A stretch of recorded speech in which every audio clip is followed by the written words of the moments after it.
Alhamdulillah, wassalatu wassalamu ala ashrafil anbiya'il mursalin, nabina Muhammadin wa ala alihi wa sahbihi wa man tabi'ahum bi ihsanin ila yaumiddin. Faqala Allah ta'ala fi mahkamil Qur'an ba'da a'udzu billahi minasy syaithanir rajim. Ya ayyuhalladzina amanu taqullaha haqqa tuqatih wa la tamutunna illa wa antum muslimun. يا أيها الناس اتقوا ربكم الذي خلقكم من نفس واحدة وخلق منها زوجها وبث منهما رجالا كثيرا ونساء واتقوا الله الذي تساءلون به والأرحام إن الله كان عليكم رقيبا يا أيها الذين آمنوا اتقوا الله وقولوا قولا سديدا يصلح لكم أعمالكم ويغفر لكم ذنوبكم ومن يطع الله ورسوله فقد فاز فوزا عظيما وبعد فإن أحسن الحديث كتاب الله وخير الهدي هدي محمد صلى الله عليه وسلم وشر الأمور محدثاتها وكل محدثة بدعة وكل بدعة ضلالة وكل ضلالة في النار. எக்கோனும் எக்குறையும் இல்லாத பரிசுத்த மார்க்கத்தையும் வேதத்தையும் இறக்கி அருளிய இறைவனுக்கே புகழ் அனைத்தும் அல்ஹம்துலில்லாஹ். அவன் தனித்தவன், இணைதுணையற்றவன். அவன் யாரையும் பெறவும் இல்லை, யாராலும் பெறப்படவும் இல்லை. வணங்குவதற்கு முழு தகுதியானவன் இறைவன் என்று உள்ளத்தாலும் நாவினாலும் சான்று வருகின்றேன். சத்திய தூதை அதன் தூய வடிவில் ஒளிவுமறைவின்றி எத்தி வைத்த எம் பெருமானார் நபிகளார் ஸல்லல்லாஹு அலைஹி ஸலாத்து வஸ்ஸலாம் அன்னர்கள் மீதும் அன்னவரை அடியுற்றடந்த உத்தம சஹாபாக்கள், தாபீன்கள், தப தாபீன்கள், நல்லவர்கள், நம்மவர்கள் அனைவர் மீதும் என்றென்றும் உண்டாகட்டும் என்று பிரார்த்தித்தவனாய், இறை தூதர், இறுதி தூதர் முஹம்மது ஸல்லல்லாஹு அலைஹி வஸல்லம் அவர்களுக்கு பின்னால் வேற எந்த நபியும் கிடையாது என்றும் உள்ளத்தாலும் நாவினாலும் சான்று வருகின்றேன்.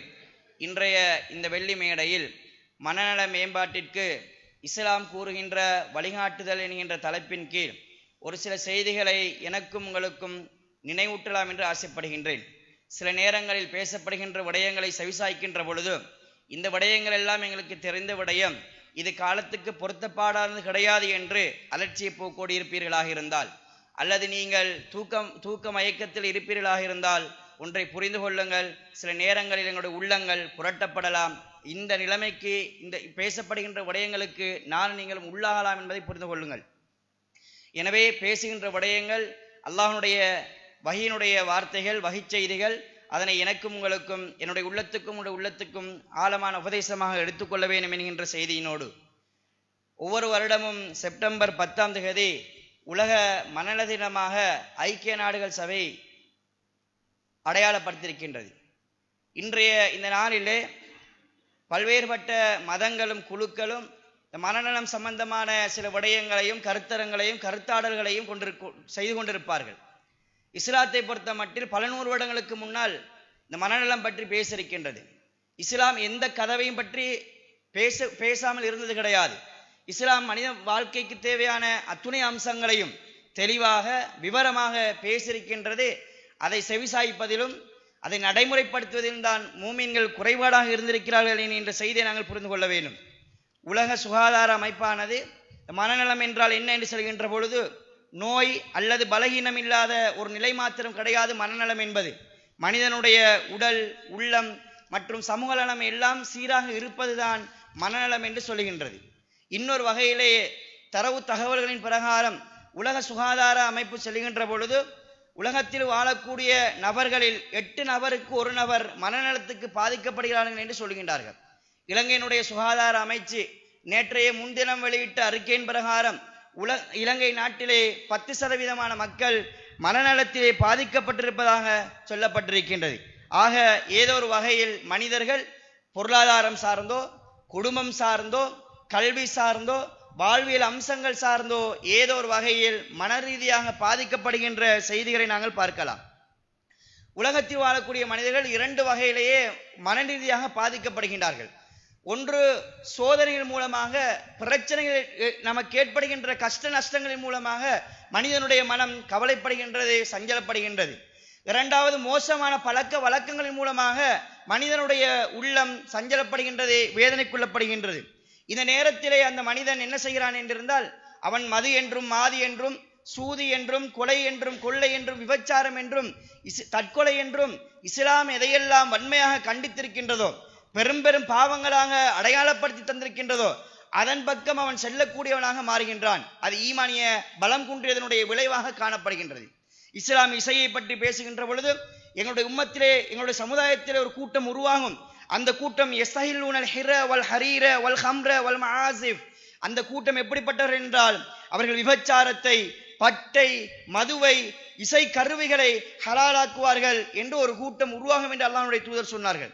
இந்த இசையை பற்றி அல்லாஹ்வுடைய தூதர் சொல்கின்ற பொழுது மதுவும் சூதும் இசை கருவிகளும் மத்தளம் என்கின்ற இசை கருவியும் அல்லாஹ்வுடைய தூதர் ஹராமாக்கப்பட்டிருக்கிறது என்று எங்களுக்கு சொல்லி தந்திருக்கின்றார்கள். அதுபோல இந்த போதை என்கின்ற பகுதிக்குள் உள்வாங்கப்படுகின்றார்கள். இந்த போதையை பொறுத்த மட்டில் இன்றைக்கு உலக ரீதியிலே 16 முதல் தொடர் 64 வயதுக்கு இடைப்பட்டவர்களில் 243 மில்லியன் மக்கள் இந்த போதைக்கு அடிமையாக இருக்கின்றார்கள். அதில் 80% ஆண்கள், 20% பெண்களாக இருந்து கொண்டிருக்கின்றார்கள். கடந்த 3 ஆண்டுகளாக 6 லட்சம் நபர்கள் இந்த போதையினால் இறந்திருப்பதாக ஐக்கிய நாடுகள் சபைகள் அறிக்கையிடுகின்றது. அதே ஒரு மனிதன் மன ரீதியாக பாதிக்கப்படுகின்ற பொழுது கொலை செய்யக்கூடியவனாக மாறுகின்றான். இஸ்லாம் கொலையை மிக பெரும் பாவமாக அடையாளப்படுத்தி தந்திருக்கின்றது. மூமின்களுடைய பண்பை பற்றி அல்லாஹ் பேசுகின்ற பொழுது வல்லதீன லா யதுஊன மஅல்லாஹி இலாஹன் ஆகர், அவர்கள் எப்படிப்பட்டவர்கள் என்றால் அல்லாஹ்வோடு அவர்கள் வேறு யாரையுமே அவர்கள் அழைக்க மாட்டார்கள், பிரார்த்தனைக்கு எடுத்துக்கொள்ள மாட்டார்கள், வணங்க மாட்டார்கள். வலா யக்துலூன நஃப்ஸல்லதி ஹர்ரமல்லாஹு இல்லா பில் ஹக், ஒரு ஆத்மாவை எந்த விதமான காரணமும் இன்றி அவர்கள் கொலை செய்ய மாட்டார்கள். வலா யஸ்னூன், அவர்கள் விபச்சாரம் செய்ய மாட்டார்கள். இதை யாரெல்லாம் செய்கின்றார்களோ அவர்களுக்கு வமையஃபல் தாலிக யல்கா சாமா, இவர்களுக்கு மிக கடுமையான வேதனை இருப்பதாக அல்லாஹ் தஆலா திருமறையிலே பேசுகின்றான். அது மாத்திரம் கிடையாமல் தற்கொலை என்கின்ற அம்சத்தை மேற்கொள்கின்றார்கள். தற்கொலையையும் இஸ்லாம் மிக வன்மையாக கண்டிருக்கின்றது. ஒவ்வொரு வருடமும் 7,20,000 மக்கள் தற்கொலை என்கின்ற மிக மோசமான இந்த செயற்பாடுகளிலே மன அழுத்தம் காரணமாக மனிதனுடைய அந்த மனம் சொல்லுகின்ற அது தடுமாறுகின்ற பொழுது இப்படியான மோசமான செய்திகளை நாங்கள் பார்க்கலாம். இலங்கையினுடைய நாட்டிலே மட்டக்களப்பு மாவட்டம் தற்கொலை செய்வதில் 2வது இடத்தில் இருப்பதாக மட்டக்களப்பு மாவட்ட சுகாதார அமைச்சு நேற்றைய தினம் தகவல் வெளியிட்டிருக்கின்றது. அது மாத்திரமில்லாமல் முஸ்லிம்கள் என்று முஸ்லிம் சமூகம் என்று அடையாளப்படுத்தப்பட்ட பல்வேறுபட்ட பகுதிகளில் முஸ்லிம் இளைஞர்கள், வாலிபர்கள் ஏதோ ஒரு பிரச்சனையின் போது அல்லது ஏதோ ஒரு கஷ்டத்தின் போது தற்கொலையை முடிவுகளாக எடுத்திருக்கிறார்கள் என்று கேள்விப்படுகின்ற பொழுது, அந்த சம்பவங்களை பார்க்கின்ற பொழுது ஈமானிய உள்ளங்கள் கொண்டவர்கள் கவலைப்படக்கூடிய ஒரு துர்பாக்கிய நிலையை பார்க்கலாம். எங்களுடைய சமுதாயம் தற்கொலை செய்யக்கூடிய சமுதாயமாக மாறி வருவது என்பது மிக கவலையான ஒரு விடயமாக இருந்து கொண்டிருக்கின்றது. எனவே ஒரு மனிதனுக்கு மன அழுத்தம் என்கின்ற பகுதி ஏற்படுகின்ற பொழுது, இந்த உள்ளம் ஏதோ ஒரு வகையிலே கஷ்டப்படுகின்ற பொழுது இஸ்லாம் காட்டி தந்த இந்த விடயங்களின் பக்கம் செல்வார்களாக இருந்தால் என்னுடைய உம்மத்துக்கு அது சம்பந்தமான தகவல்கள், இது சம்பந்தமான வழிகாட்டுதல்கள் சரியான முறையில் சொல்லப்படவில்லை என்பதுதான் யதார்த்தமான ஒரு உண்மை என்பதை நாங்கள் புரிந்து கொள்ள வேண்டும். இன்றைய நாள் பல்வேறுபட்ட அமைப்புகள், நிறுவனங்கள் சுமார் ஒரு வாரத்திற்கு மனநலம் சம்பந்தமான பல்வேறுபட்ட செயற்திட்டங்களை சொல்வார்கள். அவர்கள் மிஞ்சி போன என்ன சொல்வார்கள், உணவு பழக்க வழக்கங்களை சீராக அமைத்துக் கொள்ளுங்கள் என்று சொல்வார்கள், உடல் ஆரோக்கியத்தை பேணி பாதுகாத்துக் கொள்ளுங்கள் என்று சொல்வார்கள், அதற்காக வேண்டிய எக்ஸசைஸ் செய்யுங்கள் என்று சொல்லுவார்கள், நல்ல தூங்குங்கள் என்று சொல்வார்கள். அது மாத்திரம் கிடையாது, இஸ்லாம் இதை தாண்டி ஏராளமான அம்சங்களை உள்ளத்துக்கான வழிகாட்டுதலாக பேசியிருக்கிறது என்ற செய்தியை நாங்கள் புரிந்து கொள்ள வேண்டும். இப்படி இஸ்லாம் உடலை, ஒரு மனிதனுடைய உடல் ஆரோக்கியத்தை பற்றி அதிகமாக அக்கறை காட்டி பேசியிருக்கின்றதோ, உடலை பராமரிக்க வேண்டும் என்று இஸ்லாம் பேசியிருக்கின்றதோ, அதனோடு மாத்திரம் இஸ்லாம் சுருங்கவில்லை, இஸ்லாம் உள்ளத்தையும் பாதுகாக்க சொல்லியிருக்கின்றது. உள்ளமும் அசுத்தப்படலாம், உள்ளமும் நோய்வாய்ப்படலாம். அந்த நேரத்தில் உள்ளத்தை பரிசுத்தப்படுத்துவதற்காக வேண்டி, குணப்படுத்துவதற்காக வேண்டி இந்த மார்க்கங்களுக்கு பல்வேறுபட்ட வழிகாட்டுதலை சொல்லித் தந்திருக்கிறது புரிந்து கொள்ள வேண்டும். மனிதனுடைய உடலுடைய பிரதான 3 கூறுகளில் இந்த ஆன்மா, உடல், உள்ளத்தில் இஸ்லாம் அளவு அதிகமாக பேசியிருப்பது என்றால் அது உள்ளம் என்பதை நாங்கள் புரிந்து கொள்ள வேண்டும். ரசூலுல்லாஹி ஸல்லல்லாஹு அலைஹி வஸல்லம் சொன்னார்கள், உடம்பிலே ஒரு தசை பின்னம் இருக்கின்றது. அந்த தசை பின்னம் சீர்வருமாக இருந்தால் மனிதனுடைய ஏறி எல்லா உடல் உறுப்புகளும் சீர்பெற்றுவிடும். அந்த தசை பிண்டம் சீர்கட்டு விடுமாக இருந்தால் மனிதனுடைய ஏறி எல்லா தசை பிண்டங்களும் உடல் உறுப்புகளும் சீர்கட்டு விடும் என்று சொன்னார்கள். அலா வஹியல் கல்ப், அறிந்து கொள்ளுங்கள், அதுதான் உள்ளம் என்று அல்லாஹ்வுடைய தூதர் சொன்னார்கள். ஒரு மனிதனோட உள்ளம் தடம்புரளமாக இருந்தால், ஒரு மனிதனோட உள்ளம் சீர்கட்டு போகுமாக இருந்தால் மனிதனுடைய ஏனைய எல்லா விவகாரங்களும் சீர்கட்டு போய்விடும் என்பதை நாங்கள் புரிந்து கொள்ள வேண்டும். மனித உணர்வுகளுடைய, சிந்தனைகளுடைய பிறப்பிடமாக இந்த கல்வி இருந்து கொண்டிருக்கின்றது. அல்லாஹ் தஆலா திருமறையிலே சொல்கின்ற பொழுது கத அஃப்லஹ மன் ஸக்காஹா, யார் தன்னுடைய உள்ளத்தை பரிசுத்தப்படுத்திக் கொள்கின்றார்களோ அவர்கள் தான் வெற்றியாளர்கள் என்று அல்லாஹ் தஆலா சொல்லுகின்றான். எனவே ஒரு முஃமினுக்கு எப்போது இந்த மனம் தடுமாறுகின்றது, கவலை அடைகின்றது, சஞ்சலப்படுகின்றது, ஊசலாடுகிறது என்றிருந்தால் இரண்டு நிலைமைகள், ஏற்கனவே சொன்னது போன்று இரண்டு நிலைமைகள் அவனுடைய மனம் தடுமாறுகின்றது. இந்த உள்ளம் தடுமாறக்கூடிய ஒரு உள்ளம், இந்த உள்ளம் ஃபித்னாக்களை உள்வாங்கக்கூடிய உள்ளம், இந்த உள்ளம் பல்வேறுபட்ட வகையில் இந்த உள்ளங்கள் காணப்படுகின்றது.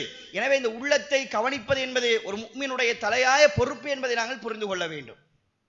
சோதனை ஏற்படுகின்ற பொழுது மனிதன் ஏதோ ஒரு வகையில் தவறான முடிவுகளையும் எண்ணங்களும் அவனுடைய சிந்தனையில் எழுகின்ற பொழுது ஒரு சில செய்திகளை இஸ்லாம் எப்படி ஒரு முஃமின் சோதனையின் போது நடந்து கொள்ள வேண்டும் என்பதை எமக்கு சொல்லித் தந்திருக்கின்றது. கஷ்டம் இல்லாமல் ஒரு மனித உலகத்திலே முழு நாளும் அவனுடைய மரணம் வரை நிம்மதியாக வாழ்ந்து விடலாம் என்கின்ற நிதர்சன உண்மையை நாங்கள் புரிந்து கொள்ள வேண்டும். அப்படி உண்மை நிம்மதியாக வாழ்வனாக இருந்தால் சில நேரம் அவன் அல்லாஹ்வை மறுக்கக்கூடும். அல்லாஹ்வை நினைவுபடுத்துவதற்காக வேண்டி, சில நேரங்களுடைய ஈமானை பரிசோதிப்பதற்காக வேண்டி அல்லாஹ் சோதனையை தருகின்றான் என்கின்ற செய்தியை புரிந்து கொள்ள வேண்டும். இப்படியான நேரங்களில் சோதனை ஏற்படுகின்ற பொழுது, பிரச்சனைகள் ஏற்படுகின்ற பொழுது, உலக விவகாரங்களில் அல்லாஹ்வால் எங்களுக்கு ஏதாவது எழுதப்பட்டு நடைபெறுகின்ற பொழுது ஒன்றை புரிந்து கொள்ள வேண்டும். இந்த உலக வாழ்க்கை என்பது நிரந்தரம் கிடையாது, மறுமைதான் நிரந்தரம் என்பதை நாங்கள் புரிந்து கொள்ள வேண்டும். அந்த எண்ண உணர்வு நமக்கு எழுமாக இருந்தால் அந்த சோதனையை சந்தோஷத்தோடு எதிர்கொள்வோம். அல்லாஹ் தஆலா சொல்கின்றான், கத் அஃப்லஹ மன் தஸக்கா, யார் தன்னுடைய உள்ளத்தை பரிசுத்தப்படுத்திக் கொள்கிறார்களோ அவர்கள் வெற்றி பெற்று விட்டார்கள். அவர்கள் என்ன செய்வார்கள்? வதக்கஸ்ம ரப்பிஹி ஃபஸல்லா, தன்னுடைய ரப்பை நினைவுபடுத்திக் கொண்டு அதிகமாக தொழுகையில் ஈடுபடுவார்கள். அவர்கள் அப்படி தொழுது கொள்வார்கள், வெற்றி அடைந்து கொள்வார்கள். மாறாக பல் துஸிரூனல் ஹயாத்தத் துன்யா, இந்த உலக வாழ்க்கையை யார் தெரிவு செய்து கொள்கின்றார்களோ அவர்கள் நஷ்டவாளிகளாக ஆகிவிடுவார்கள். பல் ஆகிரத்து கைரு வஅபுகா, மாறாக மறுமைதான் சிறந்தது, நிரந்தரமானது என்று அல்லாஹ் தஆலா திருமறையிலே எங்களுக்கு சொல்லித் தருகின்றான். சோதனை என்பது எங்களுடைய மார்க்கம் எங்களுக்கு தந்திருக்கக்கூடிய ஒரு அருளாக நாங்கள் புரிந்து கொள்ள வேண்டும். அதனால் தான் அல்லாஹ்வுடைய தூதர் சொன்னார்கள், ஒரு முஃமினுடைய வாழ்க்கை எனக்கு ஆச்சரியப்படுகின்றது. அஜபன் அம்ரில் முஃமின், அது ஒரு முஃமினை தவிர வேறு யாருக்கும் நடக்காது. அது அந்த செயல் நடக்குமாக இருந்தால், ஒரு விஷயம் நடக்குமாக இருந்தால், அது எது நடந்தாலும் அவனுக்கு நலவாகவே அமையும். அது மூமினை தவிர வேறு யாருக்கும் நடக்காது என்று சொன்னார்கள். என்ன தெரியுமா அந்த செய்தி? அது ஆச்சரியத்துக்குரிய மூமின் எப்படிப்பட்டவனாக இருப்பான் தெரியுமா? அவனுக்கு ஏதாவது ஒரு சந்தோஷமான செய்தி நடைபெறுமாக இருந்தால், உலகத்தில் வாழ்கின்ற பொழுது நலவு நடக்குமாக இருந்தால், ஷக்கர் அல்லாஹ், அந்த நலவுக்கு அல்லாஹ் பக்கம் அவன் நன்றி செலுத்துவான். என்னுடைய அதிகாரத்தின் மூலமாக, என்னுடைய முயற்சியின் காரணமாக, என்னுடைய முழு மூச்சின் காரணமாக கிடைக்கப்பட்டது என்று பெருமிதம் கொள்ள மாட்டான், பெருமை அடித்துக் கொள்ள மாட்டான். அவன் அந்த நேரத்தில் அல்லாஹுக்கு நன்றி செலுத்தக்கூடிய அரியானாக மாறுவான். அதனால் அவனுக்கு கிடைக்கப்பட்ட அந்த செய்தி நலவாக மாறிவிடுகின்றது. அதே ஒரு முஃமினுக்கு கெடுதி ஏற்படுகின்ற பொழுது பிறர் பக்கம் அவன் டிபெண்ட் ஆகாமல், இன்னொரு பக்கம் சாயாமல், பிறர் மீது குற்றம் சுமத்தாமல், அல்லாஹ்வுக்கு இவ்வளவு நான் நன்றியுடையவனாக இருந்தும் அல்லாஹ் எனக்கு சோதனை தருகிறான் என்று அல்லாஹ்வை மறந்தவனாக, அல்லாஹ்வுக்கு மறுப்பு செய்யக்கூடியவனாக மாறாமல் அந்த நேரத்தில் பொறுமை காட்பான். இப்படிப்பட்ட மூமின்களை பற்றி அல்லாஹ்வுடைய தூதர் சொன்னார்கள், இந்த ஆச்சரியமான மூமின் என்று சொன்னார்கள். எனவே சோதனைகளை நாங்கள் விருப்பமாக ஏற்றுக்கொள்ள வேண்டும். அல்லாஹ் எமக்கு தந்தது என்ற உணர்வோடு நாங்கள் ஏற்றுக்கொள்ள வேண்டும். இந்த சோதனை என்பது எங்களுக்கு மாத்திரம் உரித்தான ஒன்று கிடையாது. நபிமார்கள் எல்லாம் சோதனைக்கு உள்வாங்கப்பட்டிருக்கிறார்கள். எல்லா நபிமார்களும் சோதிக்கப்பட்டிருக்கிறார்கள். நபிகளார் ஸல்லல்லாஹு அலைஹி வஸல்லம் அவர்கள் இந்த உலகத்தில் வாழுகின்ற பொழுது சுவர்க்கத்துக்கென்று உத்தரவாதம் அளிக்கப்பட்டு முத்திரை குட்டப்பட்டவர். அவருக்கு கூட உலகத்தில் வாழுகின்ற பொழுது பிற மக்களால் சோதனை ஏற்பட்டிருக்கின்றது. அது அல்லாஹ் ஏற்படுத்திய சோதனை, அது அல்லாஹ் எங்களுடைய ஈமானை பரிசோதிப்பதற்கான சோதனை என்பதை நாங்கள் புரிந்து கொள்ள வேண்டும். நூஹ் நபி இருக்கலாம், இப்ராஹிம் அலைஹிஸ்ஸலாம் இருக்கலாம், இப்படி எல்லா நபிமார்களையும் அல்லாஹ் தஆலா சோதித்திருக்கிறான் என்கின்ற செய்தியை நாங்கள் புரிந்து கொள்ள வேண்டும். அந்த சோதனையை அல்லாஹ் எனக்கு தந்த அருளாக ஏற்றுக்கொண்டு அந்த நேரத்தில் நாங்கள் பொறுமை காட்கின்ற பொழுது என்னுடைய மனம் அமைதி அடையும், நிம்மதி அடையும் என்பதை நாங்கள் புரிந்து கொள்ள முடியும். அது மாத்திரம் இல்லாமல் இரண்டாவது, ஒரு மனிதனுடைய மனம் எப்போது சஞ்சலப்படுகின்றது, கஷ்டப்படுகிறது என்று இருந்தால் பாவமான மோசமான காரியங்கள் மூலமாக, பொறாமை, பேராசை, தப்பெண்ணம், கோபம் என்கின்ற மோசமான பண்புகளின் மூலமாக எங்களுக்கு இந்த மனம் சஞ்சலாடுகின்றது, நிம்மதியை இழந்து விடுகின்றது. இந்த மோசமான பண்புகள் யாருடைய உள்ளங்களிலே குடுகொள்கின்றதோ, யாரிடத்தில் கோபம் அதிகமாக மேய்த்து விடுகின்றதோ, பிறரை பற்றிய தப்பெண்ணங்கள் இருக்கின்றதோ, பிறர் மீதான பொறாமைகளும் தன்னுள்ளத்தின் மீது பெருமை இருக்கின்றதோ, இந்த மனிதனால் நிச்சயமாக சந்தோஷமாக நிம்மதியான ஒரு வாழ்க்கையை வாழ்ந்து கொள்ள முடியாது. அவன் சஞ்சலப்பட்டு கொண்டே இருப்பான். அவனுடைய உள்ளம் உலக விவகாரங்களில் அதிகமாக மூக்கு நுழையக்கூடியதாக மாறிவிடும். எனவே இதுகளிலிருந்து நாங்கள் அதிகமாக இறைவனிடத்தில், அல்லாஹ்விடத்தில் நாங்கள் பாதுகாப்பு தேட கடமைப்பட்டிருக்கிறோம். உலகத்திலே நடந்த முதலாவது தவறும் மறுமையின் வானத்திலே நடந்த முதலாவது தவறும் பொறாமையின் விளைவாக ஏற்பட்டது என்பதை நாங்கள் புரிந்து கொள்ள வேண்டும். ஷைத்தான் பெருமை அடித்ததன் விளைவு, பேராசையினுடைய விளைவுதான். அவன் மனிதனுக்கு ஆதமுக்கு சுஜூது செய்ய என்று கட்டளையிடப்பட்ட பொழுது அதிலிருந்து அவன் புறக்கணித்தான், அவன் பெருமை அடித்துக் கொண்டான். அந்த பெருமையினால் தான் வானத்திலே முதலாவது தவறு நடந்தது. உலகத்திலே ஹாபிலுக்கும் காபிலுக்கும் இடைப்பட்ட குலையினுடைய சம்பவம் ஏற்பட்டதுக்கு காரணம் அந்த பேராசையும் பெருமையும் என்பதை நாங்கள் புரிந்து கொள்ள வேண்டும். எனவே இவைகள் எல்லாம் இஸ்லாம் மோசமான பண்புகளாக எங்களுக்கு சுட்டி காட்டிருக்கின்றது. இந்த பண்புகளை களைத்தெறிகின்ற பொழுது நிச்சயமாக அவர்கள் நிம்மதியான ஒரு வாழ்க்கையை அடைந்து கொள்ள முடியும் என்ற செய்தியை நாங்கள் புரிந்து கொள்ள முடியும். இஸ்லாம் இது மாத்திரம் இல்லாமல் ஏராளமான வழிகாட்டுதல்களை நாங்கள் மன நிம்மதியாக வாழ வேண்டும் இருந்தால், சந்தோஷமாக வாழ வேண்டும் இருந்தால், எப்படி சந்தோஷம்? எங்களுக்கு குழந்தை பாக்கியம் கிடையாது, ஆனால் சந்தோஷமாக இருக்க வேண்டும். பொருளாதாரம் கிடையாது, சந்தோஷமாக இருக்க வேண்டும். பொருளாதாரம் இருந்தும் சில மனிதர்கள் சந்தோஷம் இல்லாமல் தத்தி தடுமாறிக் கொண்டிருக்கின்றார்கள். அவர்களுக்கு சந்தோஷம் வேண்டுமாக இருந்தால் இஸ்லாம் ஒரு சில வழிகாட்டுதல் எங்களுக்கு சொல்லித் தருகின்றது. முதலாவது ஈமானிய உறுதி எங்களுக்கு இருக்க வேண்டும். மறுமை பற்றிய சிந்தனை இருக்க வேண்டும். மரணம் பற்றிய சிந்தனை இருக்க வேண்டும். சிந்தனைகள் எல்லாம் இருக்கின்ற பொழுது, ஈமான் உறுதியாக இருக்கின்ற பொழுது எங்களுக்கு இவ்வளவு மோசமான மனநிலைகள் எங்களுக்கு ஏற்படாது என்கின்ற செய்தியை நாங்கள் புரிந்து கொள்ள கடமைப்பட்டிருக்கிறோம். அல்லாஹு தஆலா திருமறையிலே பேசுகின்ற பொழுது, யார் நல்லமல்கள் செய்து, ஆண்களிலும் பெண்களிலும் யார் நல்லமல்கள் செய்து அல்லாஹ்வை ஈமான் கொண்டிருக்கின்றார்களோ அவர்களுக்கு நாங்கள் ஹயாத்தன் தய்யிபா, ஒரு நல்ல வாழ்க்கையை நாங்கள் அவர்களுக்கு கொடுப்போம் என்று சொல்கின்றார். இப்னு கஸீர் ரஹிமஹுல்லாஹ் அவர்கள் இந்த ஹயாத்தன் தய்யிபா என்கின்ற வாசகத்துக்கு விளக்கம் சொல்கின்ற பொழுது நிம்மதியான வாழ்க்கை என்று சொல்கின்றார்கள். அல்லாஹ்வை ஈமான் கொண்டு நல்லமலில் ஈடுபடக்கூடியவர்களுக்கு அல்லாஹு தஆலா நிம்மதியான வாழ்க்கை கொடுப்பான் என்கிற செய்தியை நாங்கள் புரிந்து கொள்ள வேண்டும். அல்லாஹு தஆலா பஷாரத் செய்கின்ற பொழுது, நன்மாராயம் சொல்கின்ற பொழுது, கவலைப்படாதீர்கள், சஞ்சலப்படாதீர்கள், அச்சப்படாதீர்கள், இன் குன்தும் முஃமினீன, நீங்கள் மூமின்களாக இருப்பீர்களாக இருந்தால் நீங்கள் தான் உயர்ந்தவர்கள் என்று அல்லாஹு தஆலா திருமறையிலே பேசுகின்றார்.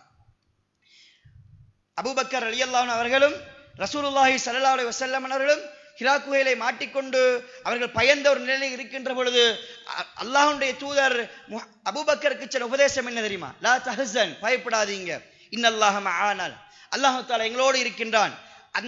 அந்த உறுதி இருக்குமாக இருந்தால் இந்த அச்சம், கவலை, பயம் என்கின்ற மன நிம்மதியை கெடுக்கின்ற அம்சங்கள் எல்லாம் எங்களுடைய உள்ளங்களில் இருந்து தூரமாகி விடும் என்கின்ற செய்தியை நாங்கள் புரிந்து கொள்ள வேண்டும். ஈமானை பொறுத்த மட்டில் அல் ஈமான் யஸீது வ யன்குஸ், கூடும் குறையும். இந்த உள்ளம் இருக்கின்றதானே, இந்த ஒரு மரத்தினுடைய ஆணிவேர் பட்டு போனால் எப்படி மரம் கொஞ்சம் கொஞ்சமாக பட்டு போகுமோ அதுபோல உள்ளங்கள் சில நேரங்கள் பழுதடைகின்ற பொழுது மன நிம்மதியை இழக்கக்கூடிய சந்தர்ப்பங்கள் எல்லாம். அதனால் தான் ரசூலுல்லாஹ் சொன்னார்கள், ஒரு வெள்ளை ஆடை, ஒரு ஆடை எப்படி அழுக்குற்று போகுமோ அதுபோல முஃமினுடைய உள்ளம் அழுக்குற்று போகும். அந்த நேரத்தில் ஈமானை உறுதிப்படுத்துவதற்காக வேண்டி, உள்ளத்தை உறுதிப்படுத்துவதற்காக வேண்டி நாங்கள் எல்லாம் அந்த வழிமுறைகளில் வழிகளில் ஈடுபட வேண்டும் என்பதை புரிந்து கொள்ள வேண்டும். சலபு சாலியின் சில சலபு சாலியின் இருக்கின்றார்கள். அவர்களுக்கு இடையிலே சந்தித்துக் கொண்டார்கள். என்ன சொல்வார்கள்? தஆல் இஜ்லிஸ் நுமின் பிஸ்ஸாம், வாங்க கொஞ்ச நேரம் உட்கார்ந்து அல்லாஹ்வை பற்றி ஈமான் கொள்வோம், என்னுடைய ஈமானை புதுப்பித்துக் கொள்வோம் என்று ஈமானை புதுப்பிக்கக்கூடிய விவகாரங்களிலே சலபு சாலியின் ஈடுபட்டிருக்கின்றார்கள். ஈமானை புதுப்பிப்பதற்கு ஏராளமான அம்சங்கள் இருக்கின்றது, அவைகள் நாங்கள் ஈடுபட வேண்டும். இரண்டாவது வழிகாட்டுதல் என்ன தெரியுமா? வஸ்தஈனு பிஸ்ஸப்ரி வஸ்ஸலாம், அல்லாஹ் சொல்கின்றான், நீங்கள் பொறுமையை கொண்டும் தொழுகையை கொண்டும் உதவி தேடுங்கள் என்று சொல்கின்றான். இன்றைக்கு மனிதர்கள் நிறைய பேர் கஷ்டத்துக்கு இருக்கின்றார்கள், நிம்மதி இல்லாத ஒரு வாழ்க்கையை வாழ்கிறார்கள் இருந்தால் அவர்களுக்கு தொழுகை கிடையாது, அவர்களிடத்தில் பொறுமை என்கின்ற அம்சம் கிடையாது. ஓகே, சில நேரத்தில் அவங்க பொறுமையாக ஈக்கிறாங்க. அல்லாஹ்வின் பக்கம் பொறுப்பு சாட்டி விட்டு அவர்களுக்கு ஏற்பட்ட துன்பத்தை ஏற்றுக்கொள்ளக்கூடிய மக்கள் அல்லாஹ் அருள் செய்தவர்கள் இருக்கின்றார்கள். ஆனால் தொழுகையில் பொடுபோக்காகத்தான் பலர் இருந்து கொண்டிருக்கிறார்கள். எந்த சமூகம் தொழுகையிலே பின்தங்கி இருக்கின்றதோ, தொழுகையிலே பராமுகமாக இருக்கின்றார்களோ அந்த சமூகத்துக்கு அல்லாஹ்வுடைய அழிவு மிக விரைவில் இருக்கிறது என்ற செய்தியை நாங்கள் புரிந்து கொள்ள வேண்டும். தொழுகின்ற தொழுகையை நாங்கள் சீர் செய்து கொள்ள வேண்டும். நபித்தோழர்கள் எல்லாம் நன்மைகள் செய்துவிட்டு அவர்கள் சந்தோஷமாக இருக்கவில்லை. அத்தனைக்கும் அந்த நபித்தோழர்கள் உலகத்தில் வாழுகின்ற பொழுது சுவர்க்கவாதி, உமர் பில் ஜன்னா, அபூபக்கர் பில் ஜன்னா என்று பெயர் குறிப்பிடப்பட்டு சுவர்க்கத்துக்கு உத்தரவாதம் அளிக்கப்பட்டவர்கள். அப்படி இருந்தும் ஒரு அமல் செய்வார்களாக இருந்தால் அடுத்த நிமிடம் என்னுடைய அமல் ஏற்றுக்கொள்ளப்பட்டிருக்குமா இல்லையா என்கின்ற அச்ச உணர்வோடு வாழ்ந்திருக்கிறார்கள். 5 நேர கடுமையை வருகின்றோம், எப்போது தொழுது முடிப்போம் என்கின்ற சிந்தனையோடும், உலக விவகாரங்களுடைய சிந்தனையோடும், பொருளாதார சிந்தனையோடு வந்து தொழுது கொண்டு சலாம் முடிக்க பேருக்கு தொழுது கொண்டு செல்ல முடியாது. என்னுடைய ஒரு இபாதத்தை நிறைவேற்றி விட்டால் அடுத்த நிமிடம் இறைவா என்னுடைய இந்த இபாதத்தை ஏற்றுக்கொள்வா என்று இறைவனத்தை நாங்கள் பிரார்த்திக்க கடமைப்பட்டிருக்கிறோம். என்னுடைய தொழுகை சீராக வேண்டும். தொழுகை சீரில்லை என்றிருந்தால் மனிதனுடைய மனம் சஞ்சரித்துக் கொண்டே இருக்கும். பொருளாதாரத்தில் எந்த விதமான வரக்கத்தும் இருக்காது என்ற செய்தியை நாங்கள் புரிந்து கொள்ள வேண்டும். எனவே என்னுடைய தொழுகைகளை சீரமைக்கின்ற பொழுது மனித மனம் நிம்மதி அடையும் என்ற செய்தியை புரிந்து கொள்ளுங்கள். மூன்றாவது அம்சம் தான் மிக முக்கியமான ஒரு அம்சம். ரசூலுல்லாஹி ஸல்லல்லாஹு அலைஹி வஸல்லம் அவர்களை பற்றி பேசுகின்ற பொழுது ரசூலுல்லாஹ் எல்லா நிலையிலையும் திக்ருல்லாஹோடு இருப்பார்கள், இறை நினைவோடு இருப்பார்கள். ஒரு முஃமினுடைய உள்ளம் ஸ்ட்ராங்காக இருக்க வேண்டுமாக இருந்தால், நிம்மதியான ஒரு வாழ்க்கையை வாழ்வதற்கு மிக முக்கியமான ஒரு அம்சம் இந்த இறை நினைவு என்கின்ற அம்சம் என்பதை நாங்கள் புரிந்து கொள்ள வேண்டும். எந்த மனிதனிடத்திலே இறை நினைவு என்பது அற்று போகின்றதோ அந்த மனிதன் மரணித்தனுக்கு சமம் என்று அல்லாஹ்வுடைய தூதர் ஸல்லல்லாஹு அலைஹி வஸல்லம் சொன்னார்கள். இறை நினைவு செய்வதற்கு, அல்லாஹ்வுடைய சிந்தனையை நாங்கள் நடைமுறைப்படுத்துவதற்கு எந்த கஷ்டமும் இந்த மனிதனுக்கு கிடையாது. ரசூலுல்லாஹ் முன்பின் பாவங்கள் மன்னிக்கப்பட்டவர். அந்த மனிதர் ஒரு நாளைக்கு 70 விடுத்தம் அல்லது 100 விடுத்தம் அஸ்தக்ஃபிருல்லாஹ் வ அத்தூபு இலைஹி என்று பிரார்த்திப்பார்கள். நம்ம எத்தனை பேர் நாளைக்கு நேரம் ஒதுக்கி குறைந்தபட்சம் ஒரு குறிப்பிட்ட எண்ணிக்கையாவது நாங்கள் அஸ்தக்ஃபிருல்லாஹ் என்று சொல்லியிருக்கிறோம். சில நேரங்களில் ஏதாவது சின்ன பாவத்தை செஞ்சா சொல்லியிருப்போம். 5 நேரம் தொழுகைக்கு பின்னால் 3 விடுத்தம் அஸ்தக்ஃபிருல்லாஹ் சொல்லியிருப்போம். இதை தவிர்த்து எங்காவது நாங்கள் 100 விடுத்தம் அல்லது 70 விடுத்தம் அஸ்தக்ஃபிருல்லாஹ் செய்திருக்கிறோமா? மிஞ்சி போனா 3 நிமிஷம் தான் போகும் சகோதரர்களே. இது மாத்திரமல்ல, இப்படி எத்தனையோ ஏராளமான இபாதத்துகள் இருக்கின்றது. ரசூலுல்லாஹ் சொன்னார்கள், உங்களுக்கு சொர்க்கத்துடைய ஒரு மிகப்பெரிய பொக்கிஷத்தை அறிவித்து தரட்டுமா? லா ஹவ்ல வலா குவத்த இல்லா பில்லாஹ். எத்தனை பேருக்கு லா ஹவ்ல வலா குவத்த இல்லா பில்லாஹ் தெரியாது? அதை உணர்ந்து அது இப்படியான பெருமதியை உணர்ந்து செல்கின்ற பொழுது நிச்சயமாக அந்த சொர்க்க பொக்கிஷத்தை என்று சொல்லப்பட்ட அந்த வார்த்தைக்குரிய நன்மை ஒரு முஃமினுக்கு கிடைக்கும் என்பதை நாங்கள் புரிந்து கொள்ள வேண்டும். சுப்ஹானல்லாஹி வ பிஹம்திஹி என்கின்ற வார்த்தை அல்லாஹ்வுக்கு மிக விருப்பமான 2 வார்த்தைகள்.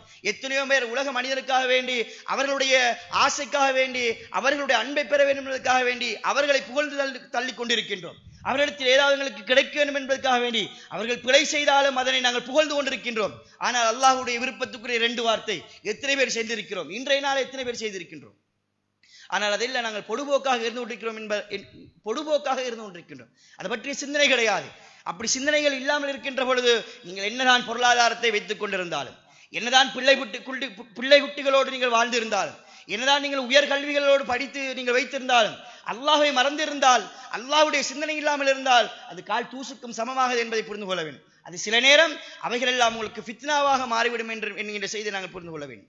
அல்லாஹ்வை நினைவுபடுத்துவதை விட்டும் இன்றைக்கு இந்த உலக விவகாரங்கள், பொருளாதாரமும் சொத்துக்களும் பிள்ளைகளும் உலக விவகாரங்களை விட்டும் அல்லாஹ்வை நினைவுபடுத்துவதை விட்டும் திசை திருப்பி விட்டது. அல்லாஹ் அதனால் தான் சொல்கிறான், லா துல்ஹிக்கும் அம்வாலுக்கும் வலா அவுலாதுக்கும் அன் திக்ரில்லாஹ்.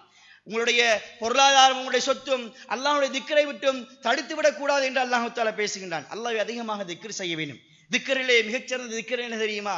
இந்த திலாவத்துல் குர்ஆன், குர்ஆன் எழுதுகின்ற பகுதி. இன்றைக்கு இந்த குர்ஆன் ஓதுதல் என்கின்ற பகுதியிலே முஸ்லிம்கள், மூமின்கள் மிக மோசமான ஒரு சூழ்நிலையில் இருப்பதை நாங்கள் பார்க்கலாம். குர்ஆனை ஒரு குறிப்பிட்ட காலத்துக்கு சுருக்கி விட்டார்கள். குர்ஆன் மாத்திரம் கிடையாது, பல்வேறுபட்ட இபாதத்துகளை ஒரு குறிப்பிட்ட வட்டத்துக்களை சுருக்கி கொண்டார்கள். முதலாவது சஃப் என்றால் வயோதிபர்கள் தான் உட்கார வேண்டும் என்றும், பள்ளிக்கு அதிகமான மார்க்க விளக்கு வகுப்புகள் நடந்தால் டைம் இல்லாமல் இருக்கிறார்கள், வீட்டில் வெட்டி இருக்கிறார்கள், வந்து பயான கேட்டு போகின்ற நிலைமைக்கும், இப்படி இபாதத்துகள் எல்லாம் குறிப்பிட்ட சில வட்டங்களில் சுருக்கி குறிப்பிட்ட சில நபர்களுக்கு சுருக்கப்பட்டு விட்டது. இது எங்களுடைய உம்மத்துக்கு இருக்கின்ற மிகப்பெரிய சாபம் என்பதை நாங்கள் புரிந்து கொள்ள வேண்டும். குர்ஆன் ரோமத்தை நாங்கள் எப்போ ஓதுறோம்? நேரம் கிடைச்சா ஓதுற அளவுக்கு தான் குர்ஆன் ஆக்கியிருக்கிறோமே தவிர நேரம் எடுத்து ஓதக்கூடியதாக நேரம் எடுத்து ஓதக்கூடிய இந்த மனிதர்களாக நாங்கள் இன்னும் மாறவில்லை. குர்ஆனை புறக்கணித்து வாழ்கின்ற சமூகத்துக்கும் அல்லாஹ்வுடைய வேதனை மிக அருகாமையில் இருக்கிறது என்ற செய்தியை புரிந்து கொள்ளுங்கள். எந்த சமுதாயம் குர்ஆனை புறக்கணிக்கின்றதோ அந்த சமுதாயத்தில் நெருக்கடி இருக்கும் என்பது குர்ஆனிய வாக்காக இருந்து கொண்டிருக்கின்றது. அல்லாஹ் பேசுகின்ற பொழுது, ஒமன் அஅரல அன் திக்ரி, திக்ரை யார் புறக்கணித்து வாழ்கின்றார்களோ அவர்களுக்கு ஃபைன்னலஹு மஈஷத்தன் வன்கா, அவருக்கு நெருக்கடியான ஒரு வாழ்க்கையை அல்லாஹ் ஏற்படுத்துவான். நம்மளோட வாழ்க்கையில ஏன் கஷ்டம் இருக்குது? என்னோட வாழ்க்கையில ஏன் நாங்கள் இவ்வளவு துன்பத்துக்குள்ளாகி கொண்டிருக்கிறோம், எல்லாம் இருந்தும் நிம்மதி இல்லாமல் இருக்கிறோம் என்றிருந்தால் இந்த நெருக்கடிக்கு காரணம் குர்ஆன் புறக்கணிக்கப்பட்டிருக்கின்றது. குர்ஆனை ஓதுவது கிடையாது, பேசுவது கிடையாது, நடைமுறைப்படுத்துவது கிடையாது. அதனால் தான் நெருக்கடியான ஒரு வாழ்க்கைக்கு நாங்கள் உள்ளாகி இருக்கின்றோம். சில மனிதர்களுக்கு சில சிந்தனை இருக்கின்றது, அல்லாஹ் அருள் செய்ய வேண்டும், பாதுகாக்க வேண்டும். என்ற புள்ள நம்ம தான் ஓதி படிக்கல, புள்ளையாவது ஓத வைப்பேன் என்று ஓத அனுப்புறாக்களும் இருக்கிறாங்க. புள்ள ஓத வச்சதுக்கும் உங்களுக்கு நன்மை கிடைக்கும், புள்ளையை சாலிகா வளர்த்ததுக்கும் உங்களுக்கு நன்மை கிடைக்கும். குர்ஆன் புள்ள ஓதுனா புள்ளைக்கு தான் நன்மை கிடைக்கும். நீங்க எப்போ ஓதுறது? ஓத தெரியாம இருந்துட்டு போறதுன்றது மிகப்பெரிய துர்பாக்கியசாலிகளாக மாறிவிடும். ஓத தெரியலாட்டி ஓதுறதுக்கு நாங்க பழகணும். பகிரங்கமாக பாவம் செய்வதற்கு வெட்கப்படாத மனிதர்கள் எத்தனை பேர் இருந்து கொண்டிருக்கிறார்கள். மூமின்கள் அல்லாஹ்வை நம்பிக்கை கொண்டிருக்கின்றோம், எங்களுக்கு சில கடமைகள் இருக்கின்றது, சில வணக்க வழிபாடுகள் நிறைவேற்றிய அம்சங்கள் இருக்கின்றது, அதை விட்டு நாங்கள் தவறுமாக இருந்தால் நெருக்கடியான ஒரு வாழ்க்கையை நாங்கள் சந்திப்போம் என்பதை புரிந்து கொள்ளுங்கள். அல்லாஹ் சொல்கின்ற வாக்கு என்ன தெரியுமா? குர்ஆனை புறக்கணித்து வாழ்ந்தால் உலகத்தில் அல்லாஹ் நெருக்கடியான ஒரு வாழ்க்கையை ஏற்படுத்துவான், கஷ்டமான ஒரு வாழ்க்கையை, பொருளாதாரத்தில், குடும்பத்தில், இப்படி எல்லா துறைகளிலும் அல்லாஹ் நெருக்கத்தை ஏற்படுத்துவான். அல்லாஹ் மறுமையில் ஒரு தண்டனை சொல்கின்றான். குர்ஆனை புறக்கணித்து வாழ்பவர்களுக்கு மறுமையில் என்ன தெரியுமா கிடைக்கும்? அவர்கள் மறுமை நாளிலே குருடர்களாக எழுப்பாட்டப்படுவார்கள், பார்வையற்றவர்களாக எழுப்பாட்டப்படுவார்கள். கேட்பார்கள் இறைவனிடத்திலே, லிம ஹஷர்தனி அமா வகது குன்து பசீரா, யா அல்லாஹ், உலகத்தில் வாழுகின்ற பொழுது நான் பார்வை உடையவனாக இருந்தேனே, ஏன் என்னை பார்வையற்றவனாக எழுப்பாட்டிருக்கிறாய் என்று கேட்பான். அப்ப அல்லாஹ் சொல்லுவான், என்னுடைய வசனம் உனக்கு ஓதி காண்பிக்கப்பட்டது, புறக்கணித்து வாழ்ந்தாய், மறந்து வாழ்ந்தாய், இன்றைய நீ மறக்கடிக்கப்பட்டு விட்டாய் என்று சொல்லுவான். மனிதன் மன நிம்மதியை தேடுவனாக இருந்தால், மனதுக்கு ஆறுதலை, நிம்மதியும் சந்தோஷத்தையும் தேடக்கூடியவனாக இருப்பனாக இருந்தால், அவன் செய்ய வேண்டிய தலையாய கடமை என்ன தெரியுமா? ஈமானில் உறுதியாக இருக்க வேண்டும், தொழுகையிலே சீராக இருக்க வேண்டும், பொறுமை காக்க வேண்டும், இறை நினைவுகளிலே அவன் திளைத்திருக்க வேண்டும், மரண சிந்தனையை, மறுமையினுடைய சிந்தனையை அவன் தன்னுடைய உள்ளங்களுக்கு அடிக்கடி எடுத்துக்கொள்ள வேண்டும். இறை பள்ளியோடு, அல்லாஹ்வுடைய பள்ளி வாயலோடு நாங்கள் அதிகமாக தொடர்பு கொள்ள வேண்டும். இவைகள் தான் எனக்கு மன நிம்மதியான ஒரு வாழ்க்கையை தரும். ரெண்டு வகையில பிரயோசனமாயிக்கும். இது செஞ்சா உலகத்திலே நிம்மதியான ஒரு வாழ்க்கையை வாழ்வோம். அந்த அமல்களே நாளை மறுமை நாளிலே உயர்ந்த சொர்க்கத்துக்கு எங்களுக்கு கொண்டு செல்லும். எனவே என்னுடைய இந்த கவுண்டன் வாழ்க்கை, குறிப்பிட்டப்பட்ட வாழ்க்கை, நம்மளுடைய வாழ்க்கை நிர்ணயிக்கப்பட்டிருக்கிறது. இதுதான் உங்களுடைய வாழ்க்கையினுடைய எல்லை, ஆனால் தெரியாது. அதனால ஒன்ன புரிஞ்சு கொள்ளுங்க, அந்த மௌத்து எப்போது எங்களை வந்தடையும் என்பது தெரியாது.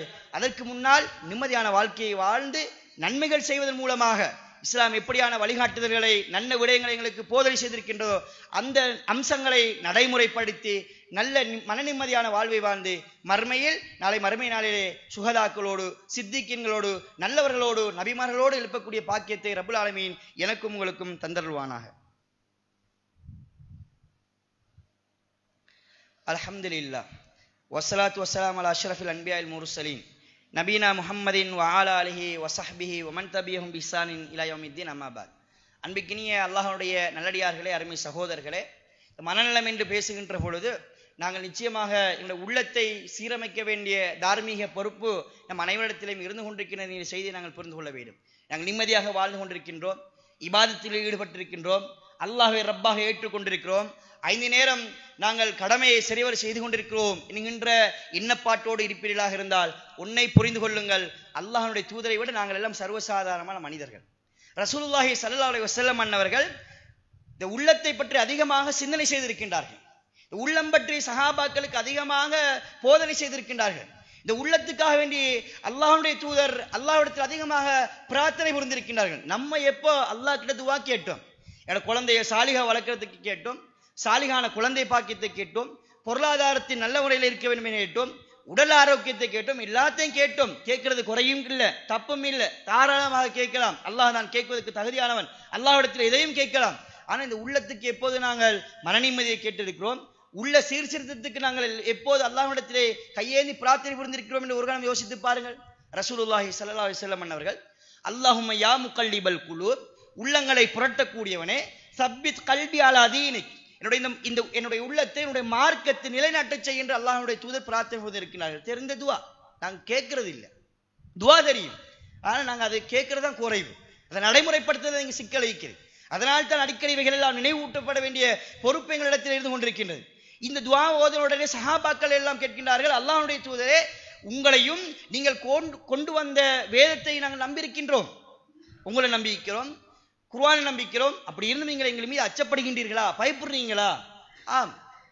அல்லாஹ்வுடைய தூதர் சொன்னார்கள், பயப்படுறேன் என்ற உங்களுடைய உள்ளம் அல்லாஹ்வுடைய 2 விரலுக்கு இருக்கின்றது, நினைச்ச கடைசி நேரம் அல்லாஹ் தடம்புற செய்யலாம்.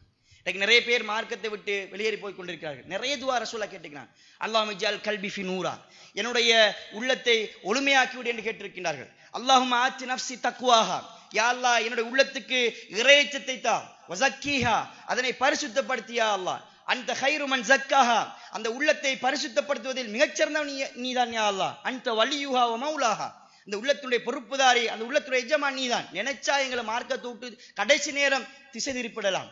மௌத்துக்கு முன்னால நாங்க மூமினாக இல்லாம மௌத்தாகிடலாம். எனவே அல்லாஹ் அடுத்து அதிகமாக உள்ளத்துக்காக நீ பிரார்த்தனை புரியக்கூடியவர்களாக எங்களை உருவாக்கி கொள்ள வேண்டும்.